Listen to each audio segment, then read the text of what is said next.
عورت نے بہت کچھ سہا ہے، کیونکہ یہ دنیا مردوں کی ہے نا، اس دنیا کے ہر مذہب نے نا عورت کا استحصال کیا ہے۔ ستی کی رسم ہندوؤں میں یہ رواج تھا کہ کسی شخص کے مرنے پر اس کی بیوی بھی اس کی چتا کے ساتھ جل جاتی تھی، اور یہ رسم ستی کہلاتی تھی۔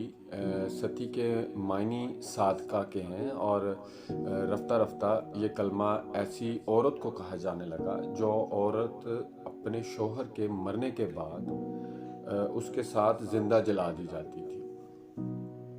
اس کے قصے اور مثالیں عام تھیں، اور سیتا اور ساوتری کہانیاں مشہور تھیں۔ پرانوں کے قصوں میں دانستہ عورت کو ستی کرنے کی مثالیں بھی ہیں، مگر پھر بھی اس رسم کا رواج معمہ ہے۔ اس نے ہندوستان کی تاریخ کو دھندلا دیا ہے۔ یہ نہیں معلوم ہو سکا کہ ستی کا رواج کب ہوا۔ یہ ویدوں میں، ان کی دینی کتابوں میں، مذاہب کی کتابوں میں اس کے مختلف احوال ملتے ہیں۔ کہ بعض ہندوؤں کا خیال ہے کہ رگ وید میں ستی کا جوالا ہے، لیکن رگ وید میں بیوہ سے کہا گیا کہ اٹھ اور دوسرا شوہر چن لے۔ یہ رسم کب جاری ہوئی اس کا کچھ بھی پتہ نہیں چل سکا۔ ایک روایت کے مطابق مہا بھارت کی جنگ میں کوروں کو شکست ہوئی اور وہ قتل ہوئے، اور ان کا اندھا باپ دھرشتر نے راج پانڈووں کے حوالے کیا اور خود اپنی بیوی کے ساتھ ہمالیہ چلا گیا اور وہاں آگ میں جل کر مر گیا۔ اس کے ساتھ اس کی بیوی بھی جل گئی، لیکن بعد میں عورتوں میں یہ رسم شروع ہوئی کہ شوہر کی موت کے بعد اگر بیوی بھی اس کے ساتھ جلا دی جائے گی تو اصل میں یہ ان کے مردوں کے لیے باعث نجات ہے۔ اس لیے عورتیں بھی پھر مردوں کے ساتھ جلنے لگیں۔ اس لیے ہندوؤں کے جن طبقات میں ستی کا دستور تھا وہاں عورتیں پوجا نہیں تھیں۔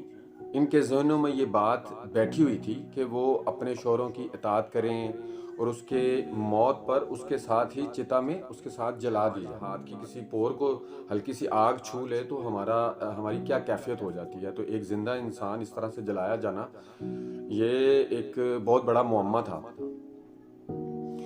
خیر، اڑیسہ میں ایک گڈھا کھود کر اس میں مردے کو آگ دکھاتے تھے، اور جب شعلے بلند ہوتے تو اس کی بیوہ اس میں کود پڑتی تھی۔ یعنی یہ بھی ایک طریقہ تھا۔ مختلف علاقوں میں ایک مختلف طریقے رائج تھے عورتوں کو ان کے مردوں کو ساتھ۔ دکن میں ستی کا دستور کچھ اس طرح سے تھا کہ چتا میں عورت مردہ شوہر کا سر زانوں میں لے کر بیٹھ جاتی، اور چتا کے چاروں طرف لکڑیاں لگا کر اور اوپر چھت بنا کر اندر مردے اور عورت کے پاس لکڑیاں چن دی جاتی، اور چتا کی چھت کو آگ لگا دی جاتی، اور کچھ دیر کے بعد اب کیا ہوتا ہے کہ وہ جب آگ بہت زیادہ بھڑک جاتی تو وہ لکڑیاں جلتی ہوئی اس مردے پر اور اس زندہ عورت پر گر جاتی ہیں، اور اس طرح وہ دونوں جل کر بھسم ہو جاتے ہیں۔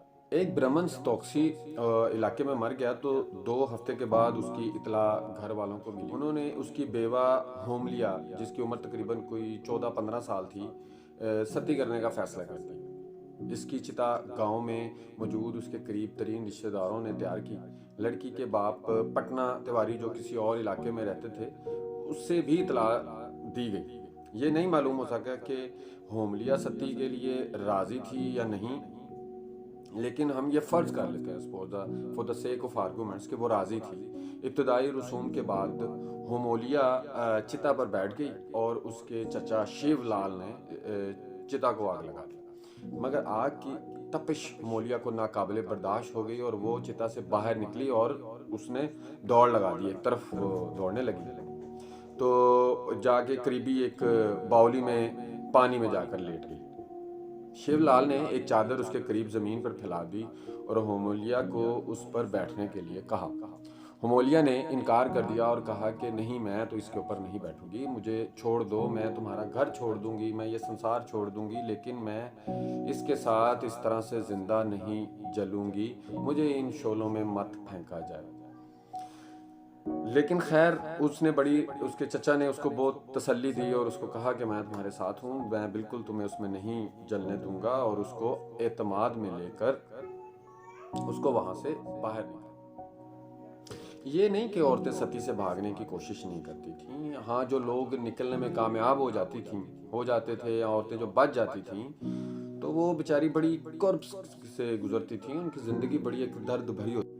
ایک انگریز مورخ نے لکھا ہے کہ میرے سامنے ایک بہت ہی حسین عورت جس نے بھنگیوں کی مدد سے اپنی جان بچا لی تھی، لیکن ان بھنگیوں کا دستور تھا کہ جب انہیں پتہ چلتا کہ کوئی عورت ستی ہونے والی ہے تو اس کے گھر والے صاحب حیثیت اور با اثر نہیں ہیں تو وہاں پہنچ جاتے، اور اس عورت کی جو بھی قیمت ہوتی وہ ان کے گھر والوں کو ادا کر کے اور اس عورت کو اپنی باندھی بنا کر اپنے ساتھ لے جایا کرتے تھے، اور اس طرح پھر وہ عورت جو تھی وہ اس کرب سے تو نکل جاتی جو اس کو زندہ جلایا جانا تھا، لیکن وہ ایک باندھی بن کر اور ان کی ایک زر خرید غلام بن کر ساری زندگی پستی، اور وہ اس کی عزت کا استحصال کرتے۔ اس اذیت ناک اور غیر انسانی رسم کو ختم کرنے کے لیے اس وحشیانہ اور غیر انسانی رسم کا خاتمہ سن 1829 میں ایسٹ انڈیا کمپنی نے اس رسم کے خلاف قانون وضع کیا، جس میں سختی سے اس رسم کو روکنے کا حکم دے دیا گیا۔ شروع میں چھپ کر ستی کے کچھ واقعات ہوئے، مگر برطانوی حکومت نے سختی سے اس رسم میں مددگاروں کو سخت سزائیں دی گئیں، یہاں تک کہ اس رسم کا سدباب ہو گیا، مگر کچھ ریاستوں میں بدستور جاری رہی۔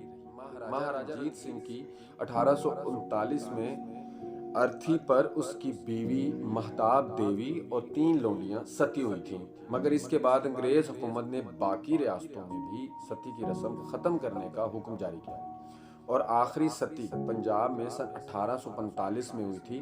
آج جبکہ ہندوؤں میں یہ رسم ختم ہو چکی ہے اور وہ اعتراف کرتے ہیں کہ یہ بے ایمانہ اور وحشیانہ رسم تھی، عورت نے بہت کچھ سہا ہے، کیونکہ یہ دنیا مردوں کی ہے نا، اس دنیا کے ہر مذہب نے نا عورت کا استحصال کیا۔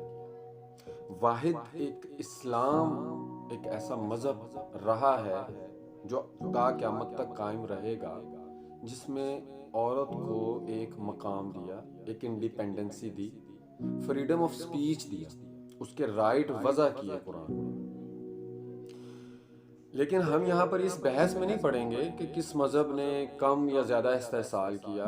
ہر مذہب میں قانون سازی کا اختیار مرد کے ہاتھ میں تھا، یہ تو ہمیں ماننا پڑے گا۔ ہندو مذہب میں وشنو کے سبھی اوتار مرد تھے، 1,24,000 نبی صلی اللہ علیہ وآلہ وسلم تک اس دنیا میں آئے، وہ سبھی مرد۔